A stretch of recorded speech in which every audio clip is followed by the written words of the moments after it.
Okay, so I tested out the cranberry cocktail juice with baking yeast and did 2 bottles of it. And it's supposed to lower the alcohol content, but also the iridoid is a antioxidant that it's actually like a terpene that protects the liver from damage. And yeah, amazingly, I had no hangover, even though I drank like the whole amount in one night, which is way too much. um, let's see. It's a terpene, actually. No, a tropine phytochemicals. Yeah, I did a blog on it a while back, February. But let's see. I don't recommend it. I mean, but if you are gonna drink, I would say that using cranberry cocktail is pretty fascinating because at first I didn't think it would ferment, but then I found a video on YouTube of someone saying, yeah, it does work. They used ale yeast. Um, yeah, so they did a study on iridoid, the 4% and 12%. They're terpenoids, yeah. So it's a terpene. This is pretty interesting. Um, that was so it neutralizes the NADH, which is basically the free radical from alcohol from the production of alcohol by your body. Um, or the processing of alcohol is what I meant. Yeah, so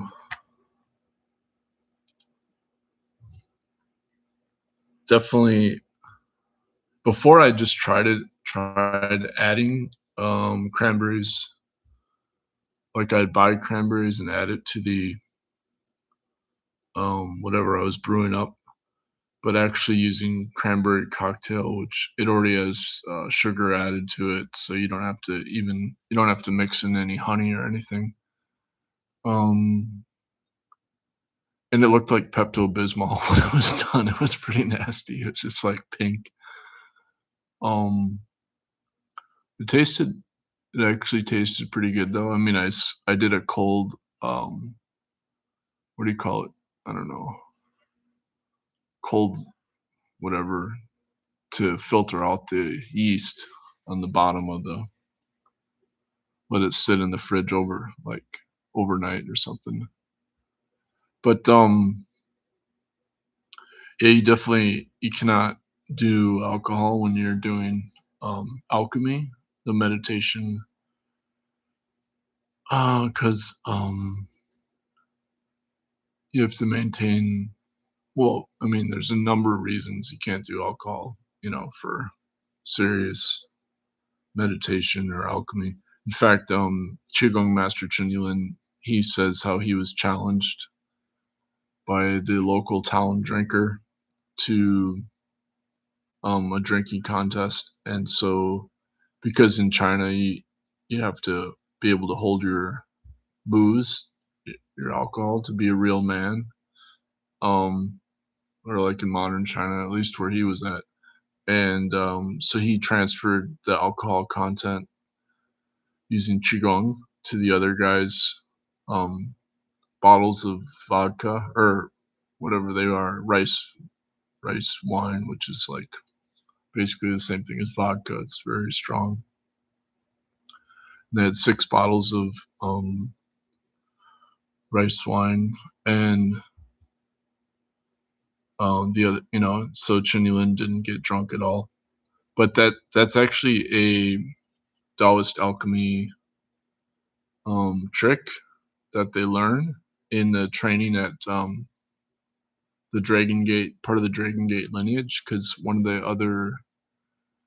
the guy who took over the Dragon Gate site, Mount Ching Qigong Master Zhang Wangming, his teacher um, used to also do that trick of transferring the alcohol content, turning alcohol into water, turning water into wine, that kind of thing,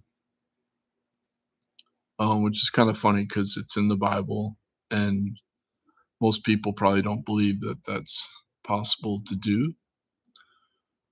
Um, yeah, but of course, the hardest part of maintaining or doing alchemy meditation is just like the celibacy and um, of the mind, and the body, and of course, alcohol is going to destroy that because it's causes a activation of the vagus nerve, or it first causes a stress reaction, basically mimics the um, reproductive process, because that's why, like, they call it beer goggles, that phrase, beer goggles. um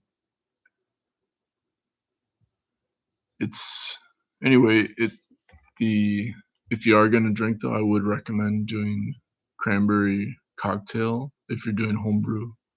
They probably sell like cranberry mead somewhere. Cranberry mead. And do shopping. Yeah, if you buy cranberry mead, it's super, super expensive. I bought it once, and you don't get as far as like volume, it's very small amount. It's like $25 a bottle for a very small bottle. Some of it's like $50, some of it's $20. Here, I think you can get a 6-pack of wildflower mead. Yeah, cranberry mead. So it's very much like a specialty cranberry.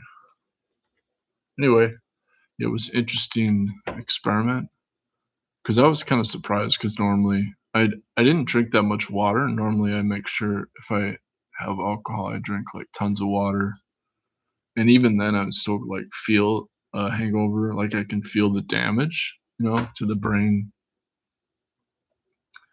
and the liver. And this time, I really could not feel any significant damage. I mean, I can feel slight damage.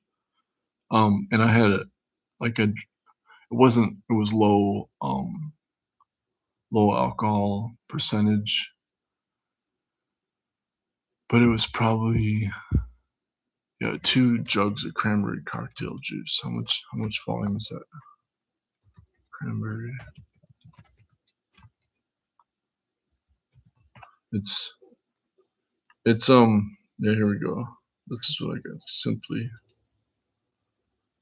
So I got the Simply stuff. That's 52 ounces. So 100 ounces to gallon. 78. Oh, it's not quite a gallon. Yeah, 100 ounces is how many cans of beer?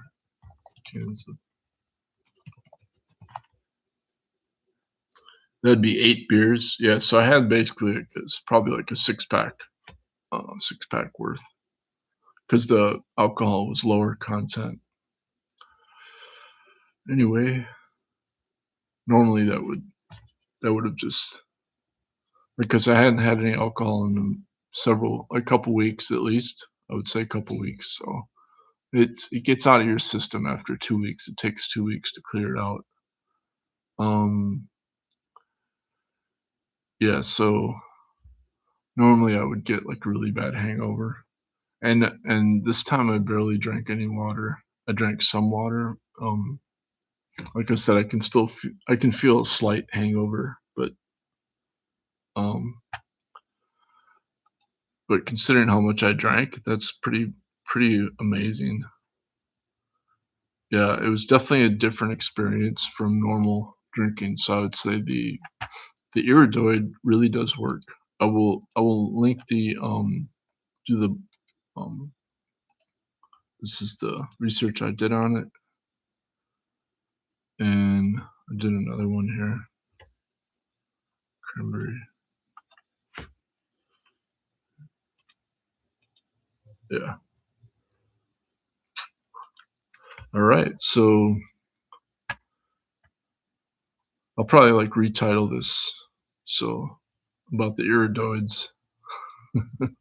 I think it's a big fine. Like if people are going to drink alcohol, I think the cranberry cocktail homebrew is it's definitely like the way to go if you're gonna if you need to drink it alcohol. But I don't recommend alcohol just because overall it's not conducive to what I do, which is the psychic healing. That's my main psychotropic state of reality. Anyway,